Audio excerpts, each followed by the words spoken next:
Welcome to the Fly Fishing Insider Podcast, where each week we speak with brands, icons, innovators, and trailblazers within the fly fishing industry, exploring both the successes and failures they've encountered along the way to become who they are today. But first, if you have not yet subscribed to the podcast or joined our email list, please do so by going to the flyfisherinsiderpodcast.com, or you can also find us on Instagram at flyfisherinsiderpodcast. Now let's begin.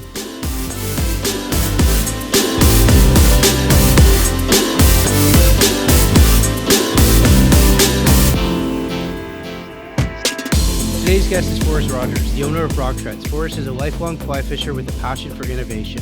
Forrest created the company Rock Treads in 2015. Since then, Rock Treads has solved the much-needed safety issue of wading safely while fly fishing. Rock Treads are an aluminum disc that easily attaches to your wading boot. Rock Treads is consistently gaining popularity amongst the fly fishing community, in addition to the many positive reviews this brand has received. Forrest, welcome to the show.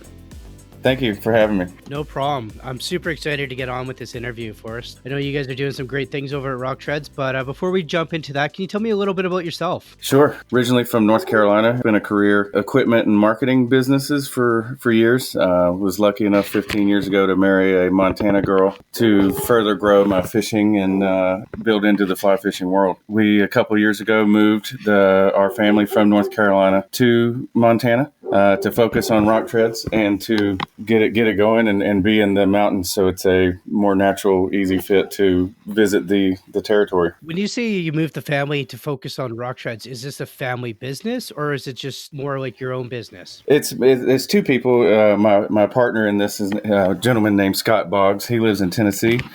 And myself, we're the two that are running it. I basically do everything for the company. Scott, it's a long story we'll get into as to why he's not day to day with Rock Treads, but it is a family business. My wife does the books and helps with inventory and helps build kits as we need them for inventory. Okay, I got you. So then how'd you guys meet, you and Scott? I was working a job in the mountains of Tennessee, and we became fishing buddies. And then our wives became good friends. Our daughters are only a month apart. They're both 11 now. We've just always been real good friends since about 2005. I interview a lot of people, Forrest. What I find is it's always fishing buddies that get together and they must be out on the water and they're talking. They're like, hey, let's form a business. Yes. Is that what happened to you guys? It is. We got to know a couple of guides in the area. Had talks and conversations of starting a fly shop. There was two in town in the area, but everybody always thinks you could do it better. And a guiding service and stuff like that. We looked into it, and the cards just didn't align. On a random evening in 2014, we were in Tennessee on the South Holston River. It's a slate bottom tailwater. It's very slick. Scott is a notorious. He used to play college football offensive lineman and is a bit of a stumbler, rumbler. And he constantly was getting baptized in the river. And we just, he says he's a klutz. He goes through waders like people go through tanks of gasoline, it seems like. So it was a little bit of a drought that year, and they weren't running a lot of water through the tailwater. So there's a section on another river close to town that's a trophy water section, but the only way to get to it is by boat. We didn't have a drift boat, so we borrowed an old aluminum canoe from a neighbor, and we were going along in the canoe to get to this section of river, and every time we'd go over a rock, it would stick. Usually in a canoe, if you get over a rock, you can kind of shimmy it over and slide it with the motion in the boat. And I kept telling Scott he was too fat. We had too much gear in the canoe, and because we kept having to get out of the water or get out of the canoe and drag the canoe over the rocks and stuff. And then we didn't think much more of it. And then later that night, a magazine, fly fishing magazine came. I can't remember which one it was, but there was the Patagonia ad for the aluminum bars when they first launched them on their boot. And Scott just immediately he's like, we need to put these on our boots. Let's just go get some aluminum and do it. Scott is by trade a financial planner. He had a customer that owned a machine shop. We went a couple of days later and just asked him to cut us some aluminum. We were about a quarter inch thick and about as big around as a quarter with a hole in the middle so we can bolt it onto our boot. The guy looked at us like we were insane. He immediately hit us with 100 questions of what kind of aluminum do you want? Do you want, all these different things. We had zero idea. So we just said, give us the best stuff possible. Give us aircraft grade aluminum and let's see what happens. Those first discs that we made were about $10 a piece. So Scott, we went home and figured out a screw at the hardware store, and we just put them in the bottom of Scott at the time had corkers boots. Oh, yeah. And we just drilled them straight in. We didn't take the sole off or anything. We just drilled them straight into the boot. And we went fishing the next day, and Scott was like a ballerina on the river. I've never seen anybody be able to walk comparatively. It was Frankenstein before and then a ballerina afterwards. And the light went off, and he's like, we got to do something. We should do something with this. I had spent 10 years in the ad agency business, not focused on consumer goods. It was more B2B, but it was the marketing process and advertising and all that stuff. So we started tinkering with it. We filed for a patent. We found I come from a family of attorneys, and they were able to recommend a firm in DC that was really good. We met with that firm about, can we patent putting aluminum on a shoe? The answer was quickly no. But we were able to get a patent for applying a substance in a round shape with a single screw in an undetermined pattern for traction purposes. So the patent allows us to do not only aluminum, we could do several other things that attach the way that we install. So we're in an undeterminable pattern. So that means like Patagonia has aluminum on their boots, but you can only use it on their boots. It only goes where they say, that kind of thing. So the patent secures us as to be the only one that's truly universal when it comes to ease of use or capabilities or the broadness of the types of boots and shoes you can put it on and things like that. Yeah, I definitely like that. It's actually kind of smart being able to have that flexibility in that patent for sure. So it's a fantastic story you guys have there. Who came up with the name Rock Treads? I did. We did, both of us together. Bottle of Maker's Mark probably helped with several different.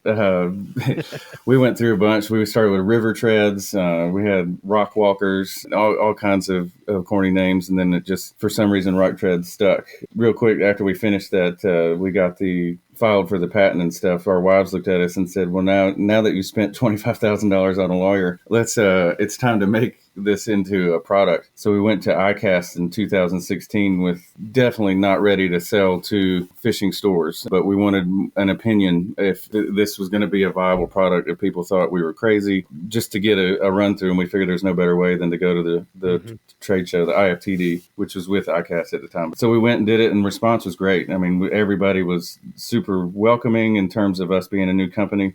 We didn't even have final packaging or really any packaging. We only had one sort of install method that we proved was proven to us very easily that didn't work that well, but it gave us the momentum to go forward with bringing Rock Treads to the market. So we worked with a manufacturer and came up with a package, and it was in a tube form. It was all plastic, and if you shipped it, the plastic would break, and you'd open up your package, and there'd be a ton of discs and screws laying all over the place, and it turned out to be a disaster. But then we over the course of 2017, we'll backtrack. The reason completely changed our product from our initial launch. We were invited to be a sponsor at the World Fly Fishing Championships that were in Vail in 2016. Okay. In Colorado.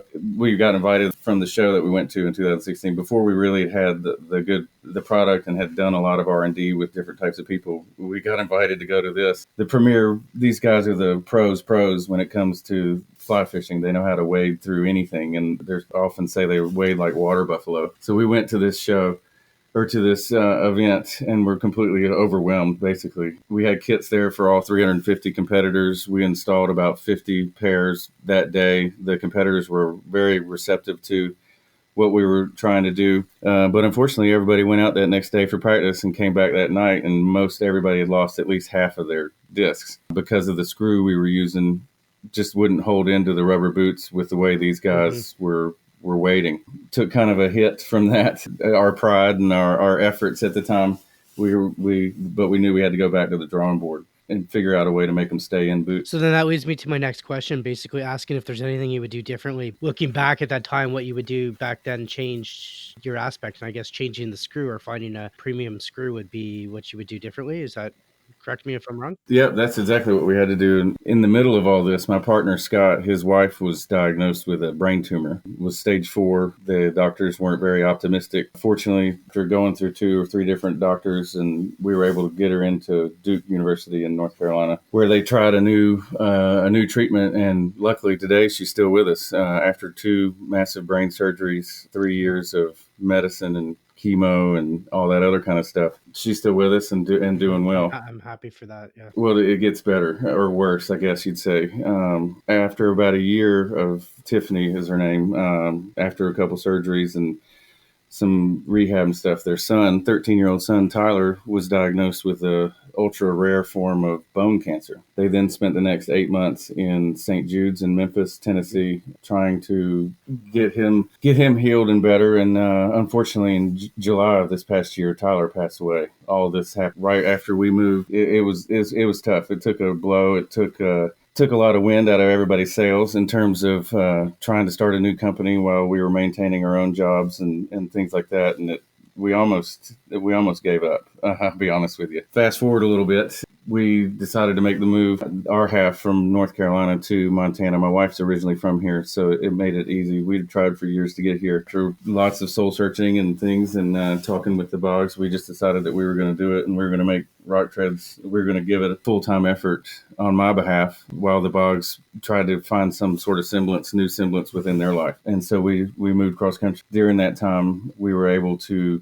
mainly with the contacts that we made from the World Fly Fishing Championships and things like that, we were able to re-engineer our installation method, get it tested by some guys that really could put some hard hours on it. And that, I'd say, the direct answer to your question is, if we could have done it differently, we would have done a lot more R&D, research and development, field testing before we ever actually got product into packaging and tried to retail it. But we learned from our mistakes. In March of 2018, we launched the product as it is today with all new cardboard recycled packaging, no plastic within the kit, a new installation method that does require you to drill through the entire sole of your boot, but it locks in the discs, guarantees they're going to stay, and it keeps all the wear off of the bottom of your boot, makes your boots last a lot longer with this installation method, and actually takes old boots and makes them brand new again by squeezing and holding everything together through the process. Awesome. So, Forrest, do you want to shift to today? Currently, how many products are you guys offering right now, and what are you guys focused on with those products? So we've got 3 different kits, one for felt soles, one for rubber soles, and then one for we're calling removable soles, much like the Corkers and the Hodgman that have the soles removable. We also just launched, there's a company out there called Flip Rocks, and they are consider themselves the extreme flip-flop in the industry. And they've developed a wet weighting sandal and flip-flop that you can wear that doesn't fall off. And it has removable pads on it, similar to a Corker's. Uses this crazy Velcro that you cannot get it off. I mean, you have to almost use a pair of pliers to get it started to even get one of their pads off.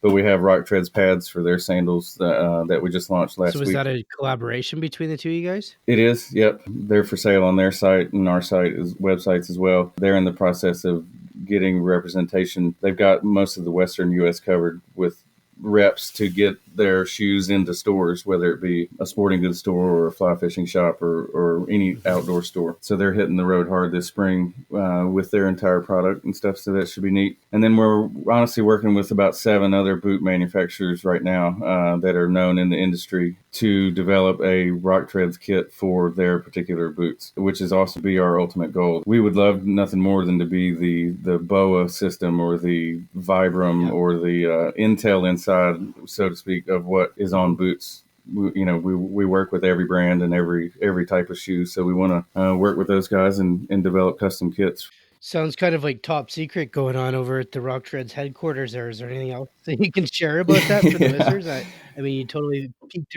our... You'll have to see soon. We've got a lot of non-disclosure agreements that we've signed with some companies and things like that. So I wanted to ask you, you know what, like, why do you think you guys are so successful in a niche where others might not be so successful or have simply failed? I mean, like you just said, you're working with major boot manufacturers now. You've just developed sandals.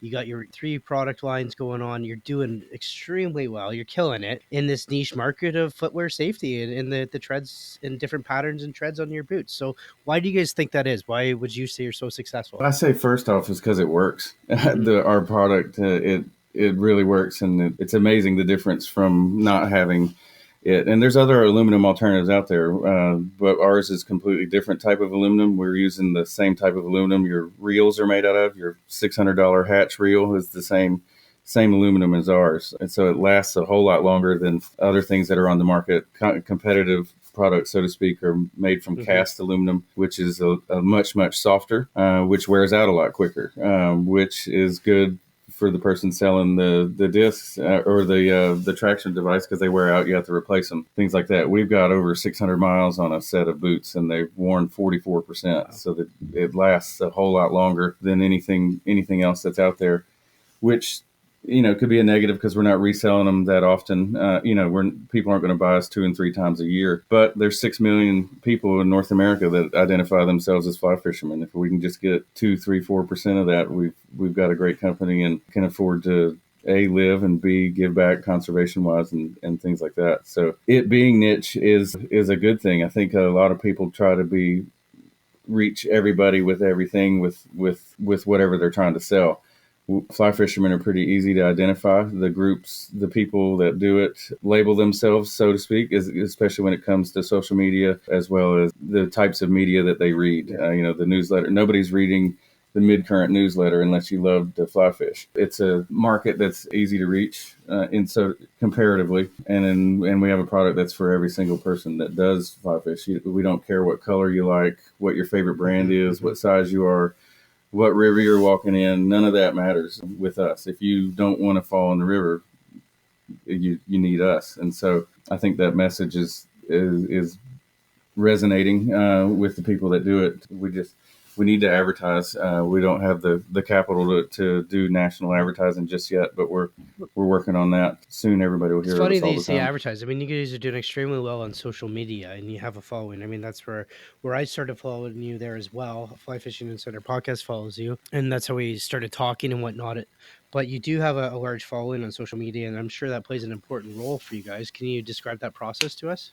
It's just a lot of time sitting there on your phone, staring at pictures of people holding fish and trying to provide relevant comments and feedback to gain attention. One of our biggest drivers has been to gain credibility within local markets with local guides and things like that. We need to do a better job of advocating who the people that are used rock treads are in the industry. We're working on that. It's a lot harder to say Bob at Joe's Fishing Tackle uses rock treads without their permission, and then a lot of these big guides have deals with other boot manufacturers and things like that it might not be so good for their relationship to say that they use rock treads on a public forum and stuff like that. So we've been focusing on word of mouth within fishing hotspots, so to speak, Colorado, Montana, things like that. Once they're comfortable with us and things like that, it seems like within social media you can get them to mention us and things like that. And I think that kind of credibility goes It does. a And long way. one thing I do have another follow-up comment to your social media is you guys are actually social on social media. If people will send you a message or make a comment, you actually respond back. That's why we have social media. So with that being said, I did also want to shift to, I know you have ambassadors, product ambassadors, and you talk about getting the product out there and getting specific icons, if you will, to endorse the product, but you do have product ambassadors on your website. What's your process to become a product ambassador, and who picks the product ambassadors, and how does that all work? Can you describe that? Talk us through that. Sure. It's basically people that we've met in our travels over the last year and a half of 2 years of promoting rock treads and being at trade shows and meeting. We've got representation, I guess, boots on the ground representation covering the United States. So our reps know a lot of people. And so they're just trusted end users that gave us a chance in the early goings and liked us and have helped us develop the final product that we have now. And so the process of getting is get some rock treads, use them, like them, and contact us, build a relationship. Perfect. Are you guys offering pro programs as well for guides, lodges, and outfitters or anything like that? Definitely. For any guides, just email us through the website or hit on Instagram or Facebook, however you send a carrier pigeon. We've got a custom coupon code for guides. Just want to confirm that you are indeed a guide. There's a lot of people that want to try to get stuff for free out there, but do it and we will definitely make it very worth your while. And it's for lodges and stuff, especially with rental people that have rental gear and stuff like that. We've got a couple of lodges. We did one recently in Patagonia that has 75 pairs of boots they were all the same brand of boots. So we were able to measure the depth and send them just the screws and just the installation hardware that worked for those boots so that they keep their customers safe and stuff. So we have a program specifically for outfitters and lodges and things like that. So it's a custom program you've developed per per boot per se for that specific lodge. Is that correct? Yes, sir. Yeah, the lodge down in Patagonia used all LL Bean boots, and so we bought one of the boots and did some research on it, and had those guys down at the lodge give us some measurements if they were super worn. They get, boots get thinner the longer you wear them, but we were able to put those in, and they're good to go. Final kits shipped to them about 8 days ago, so we haven't. I'm waiting on a picture of 75 boots so we can say that we have it with those guys. And then there's a couple other smaller places we've done 10, 12 pairs of rental boots that I've met with them personally and helped them install them. Just go and do it, and it helps us get the word out. So when the customer comes from wherever to fish in Montana, and he tries Rock Treads on his guided trip, he goes home and buys them, is our ultimate goal. On top of keeping them safe. Yeah. These guides, the lodges and stuff, it's almost I know some of them want to give them 2 walking sticks and hook a 5-point harness to some of their customers to make sure they don't go swimming down the river and ruin a day. Pretty fantastic customer service for sure. And that's probably why I've read a lot of product reviews, and I've seen your products in product reviews. You're always hitting home runs on those. Why do you think that is? I think it's because they work. It's amazing how well it works, and the ability to customize it to your foot. If you've got a club toe, you may not want a pressure point there, or if you're flat footed, you want them all over the place, things like that. The ability to customize it to make it work is paramount, and it makes it just almost a no brainer. I've been fishing with them on my shoes since 2014. We've been getting a bunch of boots lately, and so I've been purposely wearing one boot without Rock Treads and one with Rock Treads, and I can't believe I haven't slipped a disc yet, just because your other foot just completely will fly away from you. And mainly for me, because I'm so used to wearing them, it's crazy the difference of when you go without any kind of traction aid. Forrest, I want to touch base on what your goals are for the company going forward. Ultimately, is to be the Intel inside, or the BOA system for wading boots. There's 17 brands of wading boots, on the market today. For 2018, there were 136 models of fishing wading boots specifically launched that year. This year, it looks like it's going to be about 145.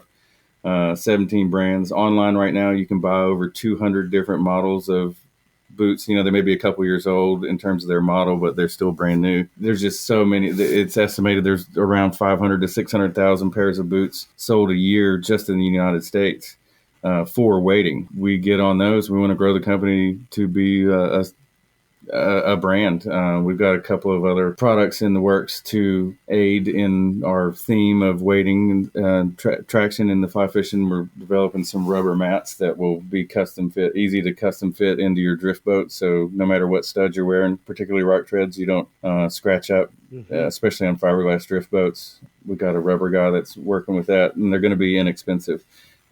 There was Patagonia launched a rubber mat a couple years ago, but it was like $450, and it was just a little too high of a price point, I think, for people to want to do it. Yeah, we just want to grow and be a part of the industry. I know a lot of people start a company hoping to get bought or sold, but we aren't I don't want to be specific to just one brand of boot. Essentially, it'd be great if Orvis or Sims or somebody like that wanted to buy us or something. But I'd rather work with them, grow the company, let my kids have a job in the fly fishing industry. I'm not trying to get rich by any means, but you do projection numbers just on getting 1% of the world market of fly fishermen. We're talking millions of dollars, like everybody else's dream, I guess. You guys are killing it, right? You're doing fantastic. Like you said, that 1%. I'm still shocked that over 500,000 boots in the US are sold alone every year. That's an astonishing number. So it is, yeah. And then all the numbers, worldwide, you can find numbers as high as 18 million people fly fish in the world. Even if you take conservative numbers and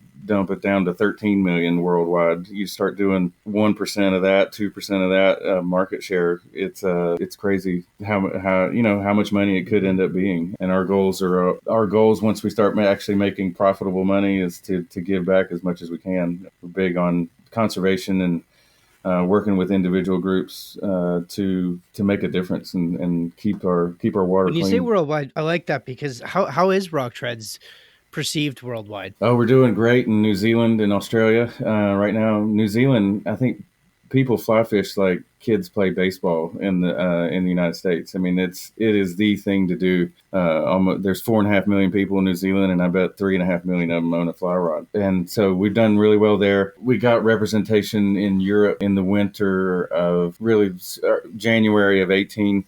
We weren't able to make their catalogs, so to speak, but so we spent all of 17 getting word of mouth and just personal visits from our reps over there. And it's grown. We're in 35 stores in Europe now, coming into this season. Looks like we'll be, in theory, we should be in, according to what our reps are saying, we'll be in about 75 stores within the EU come March and May, really, is when it starts to get good there, and most people want their orders over there. Working on a UK deal to get distribution over there. United Kingdom's completely different than when it comes to distribution and things like that. They're their own animal, so we're seeking representation for Britain right now. We've got so it's going well there. 35 stores with minimal effort has been great to get started in Europe. Every country is completely different. It's a unique environment when it comes to trying to sell an American product. It's not been challenging. It's been well received, but we're a lot more expensive over there, just because of everything it takes to get a product into over there. But yeah, you know what, Forrest? I look at your story in your side hustle that turned into a full-time hustle, and you're recognized globally. You're always winning recognition for your product. You're top of your game in footwear traction and safety. So what advice would you have for those wanting to start out in business in the fly fishing industry? It's money, man. It takes a lot of money just to survive. Research and development is it's expensive. I can't stress doing that as much as possible before you launch. Be very confident in your product. It would be the most important thing. Make sure that it really works. And if you're developing something, I would suggest it be for something that can be for everybody. Just trying to be a lifestyle product, I guess that depends on opinion into a segment that is so niche would be really tough, because you're taking a small group and cut them down to even smaller that they hope they like your color, your design, things like that. So if anybody's trying to get out there, make sure it's something that's it's unique and works for everybody. I think would be like tacky. Everybody uses a fly box. They took the world by storm when they launched, and they're doing great. Take like Yeti coolers for sample. Everybody has a cooler, and look what they've done. I mean, good grief. Who thought $800 coolers would, that company only started in 2008. A decade later, and they're, hundreds of millions of dollars. So no, for sure. I mean, we all start somewhere, right? And that's the whole purpose of, what your advice is to offer that person, for sure. I mean, hopefully that it inspires them to go forward and to find a niche. I mean, for me, finding a niche is important in the podcast business. Is what we did, right? We found a niche where we like to interview the brands and icons and trailblazers and pull their story out to inspire others. That's the niche, right? So, for sure. I do always ask my guests the one question, and the one question is, what's the one thing they would change within the fly fishing industry? It's a job most on the retail side. When it comes to the industry, it's a job of passion. A lot of retailers do it because they love fly fishing stuff, and taking more modern business approaches to their business would be a nice change to see. It's kind of I was in the restaurant industry and the heavy equipment industry, two completely different industries, I guess you'd say. But those two industries and the agriculture industry have adapted to new technology and business practices and efficiencies and things like that. And it would seem like specialty retail is lacking in that, because it is the job of passion and an interesting dynamic. It's a lot of it takes personal relationships, handshakes, and things like that just to get a simple product in. It's an interesting dynamic. With you on that. Brings me back to my days of sales repping. So we're at that part of the show where we have our frequently asked questions by our listeners. So they want to know, Forrest, how many days a year do you fish? On a good year, 100. Where's the best fishing trip? Place and location. Let's go South Holston River in Northeast Tennessee. What's your fly gear setup? My favorite right now is a Douglas Upstream 3-weight. I got an 8'6" one. It's a super lightweight rod. It has the feel of fiberglass without any fear of fragility, breaking it or snapping it in half. I love that rod. I've caught 22-inch browns on the Henry's Fork with it on a dry fly, down to, you can chuck little woolly booger streamers into some of the small mountain free freestones with it. It's fun to it's just fun to use Cool. in all applications. Got a Hardy Zephyrus rod that's a real fast action rod that I like. What type of reels and line are you using? I got a Nautilus reel on my 3-weight that I really like. That 3-weight would stop a bonefish. I mean, I grew up on the coast of North Carolina, and so there's a saying that you can make a Coke bottle rust at the beach. I kind of like the Nautilus because they were developed from saltwater into the freshwater, and so if they can survive sand and salt, they can definitely survive a freshwater river in the mountains. They've been really good to work with. And then I like Galvin as well. It's a U.S. made American company. If you had just one fly in your fly box, what would that fly be? Something dry. If I was only in Tennessee, it'd be a yellow mayfly sulfur, size 22, tiny little yellow puffball that it's like candy to the trout. Dream fishing bucket list destination. Christmas Island is on my list. I gotta figure out a way to get there. Yeah, I think we all kind of have to figure out a way to get there. So yeah, I've been fortunate. I haven't done any Alaska yet. I would really like to do that, or Canada. That's more obtainable now that I live here in Montana. I can drive. Theoretically could drive there. But yeah, as far as getting far away and somewhere nobody else has really been a lot, I think Christmas Island is it. And it's got a golf course there too, so you can do the best of both worlds. All right, before I let you go, do you have anything for our listeners today? I do. We got a 20% off coupon for anybody that wants to buy on rocktreads.com. Just enter in at checkout in lowercase format FF pod RT19 will get you 20% off. So that's lowercase FF as in fly fishing, pod as in podcast, RT as in rock treads in the year 2019. This coupon will be good all year throughout the whole season. So awesome. And I'll make sure I put that in the show notes as well. So for sure. All right, you guys have been listening to Forrest from Rock Treads.